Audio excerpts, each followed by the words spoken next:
Hello, my dears. It's Katie, and I'm here today to talk to you about my Believeathon TBR.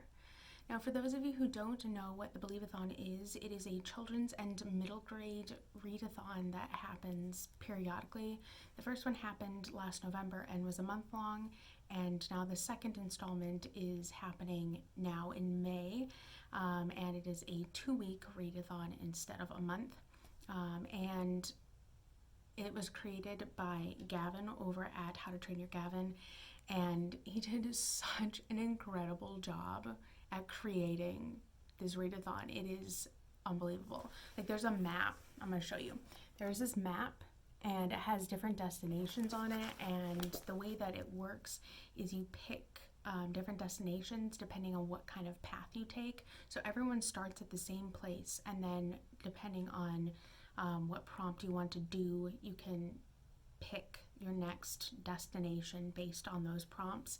So in total, you read up to 5 books, and I'm just so excited. I absolutely loved participating in the first one, and I can't wait to do this one, and the prompts are just lovely this time. So I guess without further ado, I will just launch in and tell you what I'm going to be reading. So the first prompt is Poacher's Pocket Inn, which is to read a first book in a series. And for this prompt, I am picking The Dragon Warrior by Katie Zhao.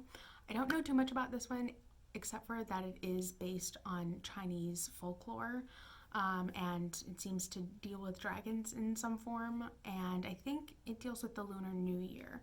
And all of those things are really interesting to me. I love culturally diverse fantasy and like mythology, like based fantasy novels like that, so I'm really excited to get to that one. Then my second stop is The Yellow Brick Road. Read a book you were supposed to read years ago. And I've been slowly making my way through Rick Riordan's original works, like the ones that he's written himself, and I'm finally about ready to start the 3rd series, which is the Heroes of Olympus. So I'm reading the first book from that, which is The Lost Hero. This, I think, takes place after the Percy Jackson series, obviously, and we follow a new cast of characters, and I think it's a Greek and Roman fusion series of some kind. We follow a new cast of characters. I think one character's name is Jason, and I don't remember the other two's names because I haven't looked it up in a while. But it seems to be the Roman counterpart, but they're doing some kind of fusion thing, and I love like all mythology and folklore stuff, and I studied a lot of ancient Greek and Roman mythology in high school and in undergrad, and so I'm really excited to see what they do with the blend, because I don't know. I know people have like a hit or miss situation with Rick Riordan and his series, and honestly for me they are those like guilty pleasure kind of reads because I love them because of the mythology and folklore elements, even though the stories and the plot lines themselves are like not super great, or the writing isn't super great. I don't know, I have a special soft spot in my heart for Rick Riordan's works, even though they aren't always the best. So I'll be very interested to see what I think of Heroes of Olympus. Then the third stop for me is The 100 Acre Woods, which is basically where I live. And the prompt is to read a book with yellow on the cover. And for this prompt, I am reading Amina's Voice by Hannah Khan. The little that I know about this book is I think it's an Own Voices Muslim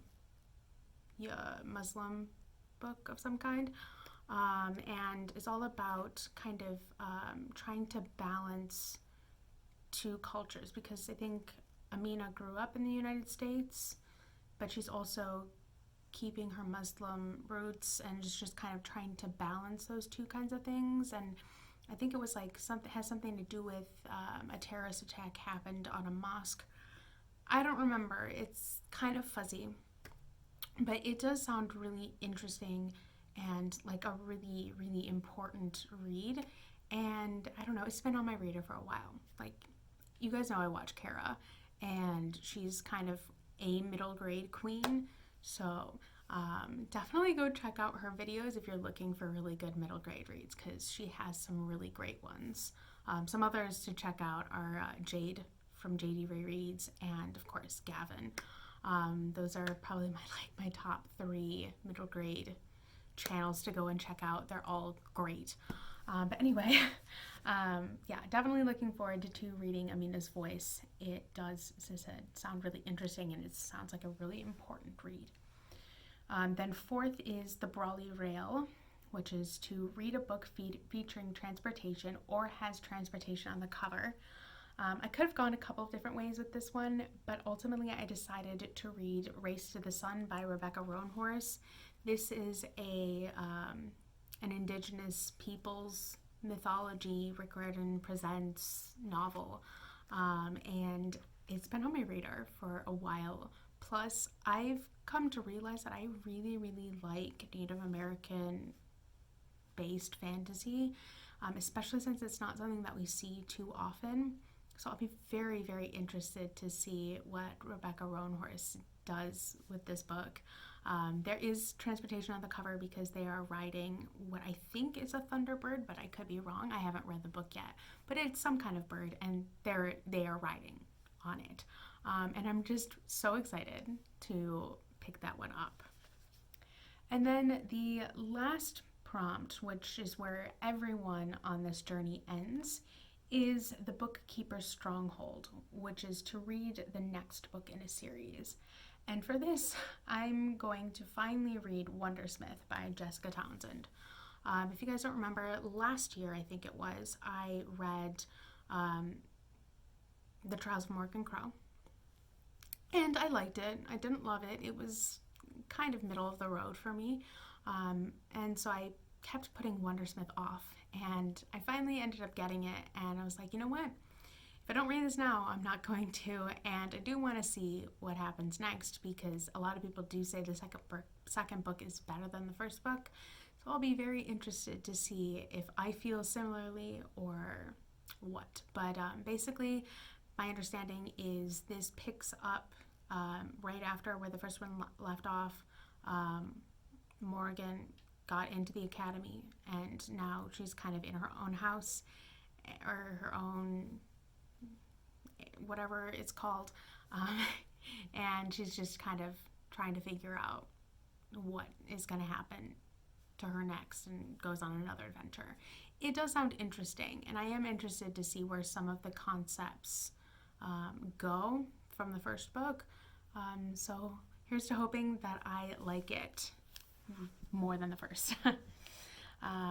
So those are all the prompts. And another thing that I figured I would do is I was tagged in the middle grade tag by Kara a couple of months or weeks or something ago. I don't know what time it is, guys. Time is really weird right now. And I figured, what better time to do it than right now? And kind of throw out some recommendations while I answer the questions for you guys, and maybe put some other middle grades on your radar that you hadn't heard of or thought about in a long time or something. And if you guys decide to do this readathon, that you guys can maybe check some of these out. Anyway, this tag was originally created by the Curly Reader. And now let's just jump right into the questions and the recommendations. Question 1, what is the last middle grade book you read? The last middle grade book I read was probably A Sprinkle of Spirits by Anna Mariano, which is the second book in the Love, Sugar, Magic trilogy. Yes, trilogy. And basically what this is about is it's with baking magic. But more than that, it also has some really strong familial and friendship bonds, and some really great cultural background stuff, because our main character is Mexican, I believe. And so the first book takes place at Dia de los Muertos, which is the Day of the Dead, and follows our main character, Leo, who finds out that her family are brujas, and just gets into all kinds of crazy shenanigans. It is such a cute trilogy. I haven't read the third one yet because I think the third book just came out. I don't know, but my library doesn't have it because my library is garbage. And so I have to wait a bit. But I loved the second one. I definitely prefer the second one to the first one, but they're both so cute and so great, and I would absolutely recommend them. I'm not going to tell you too much about what the second book is about because second book in a series, spoilers.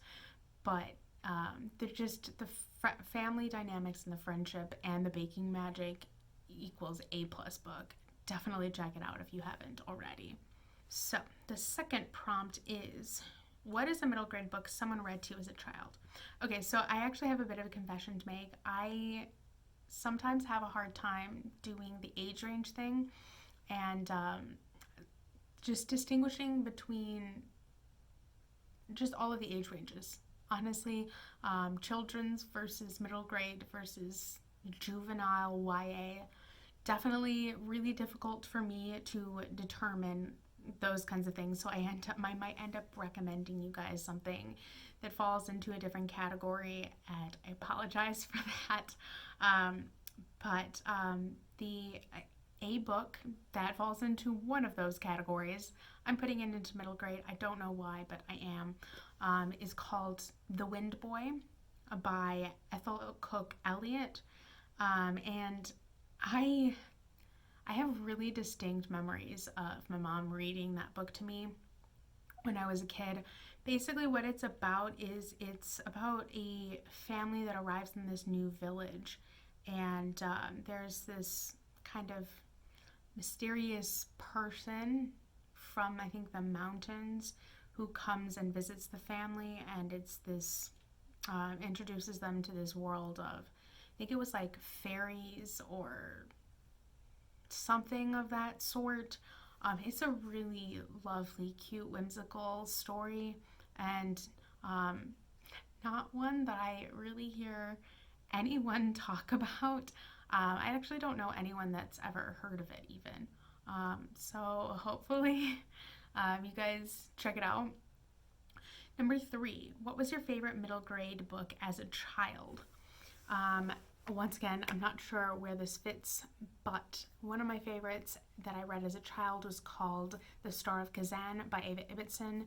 You guys have heard me talk about this book periodically over the years, I think, here and there, but it follows our main protagonist, Annika, who was left on a church doorstep when she was a few days old, and she was ultimately taken in by these maids to these well-off professors from Vienna, and they kind of became her foster family.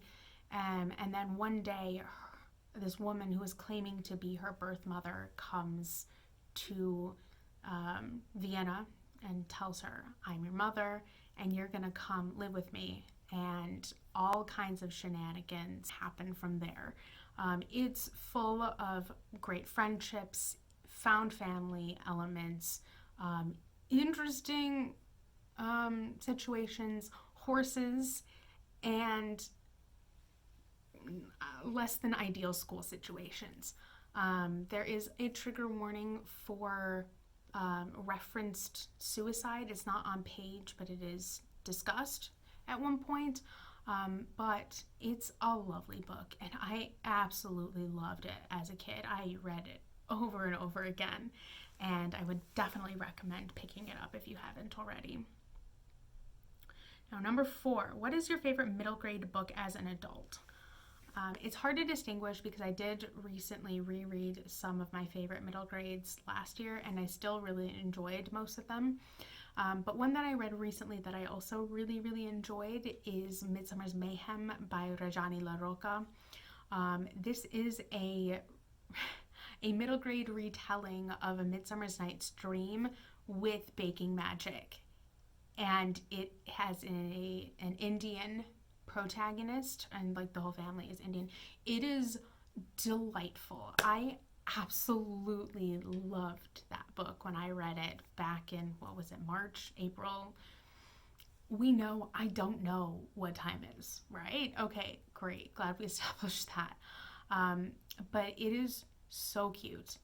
It follows our main protagonist, as she kind of enters a cooking contest. Her dad starts acting really strangely, and several of her other family members kind of get caught up in it. And in the meantime, she meets a mysterious boy, and just, oh, it is just delightful. Wonderful family elements, wonderful cultural elements, great use of Shakespeare, and just baking magic. I've just come to the conclusion that that's something I absolutely love. I love baking magic. It is delightful. So yeah, definitely pick that one up because you will not be disappointed. So good. And number 5 is, who is your favorite middle grade author? I don't know. I don't necessarily have a favorite. Like, I like bits and pieces of different authors' works. Like, just even in adult literature and YA, like, I have favorite authors, but I don't necessarily have all kinds of favorite authors. I'm very selective with authors that I really enjoy. But I mean, like, as I've already mentioned, like, I like Anna Mariana, and I like Rajani Larocca, and just some other people. Like, for instance, I really like Ava Ibbotson and that book, but she's written some other books that are not middle grade. So it's kind of difficult for me to say who my favorite middle grade author is. I mean, I like Rick Riordan. We've already talked about how I have a bit of a sweet spot for his work. So I mean, I don't have a favorite, but there are some that I enjoy, but they don't solely write middle grade. So I don't know if I can definitively give you an answer with that, but all the people I named are great. And you should definitely check out their middle grades if you get the chance. And we're on number 7. What middle grade book do you think should be required reading in school?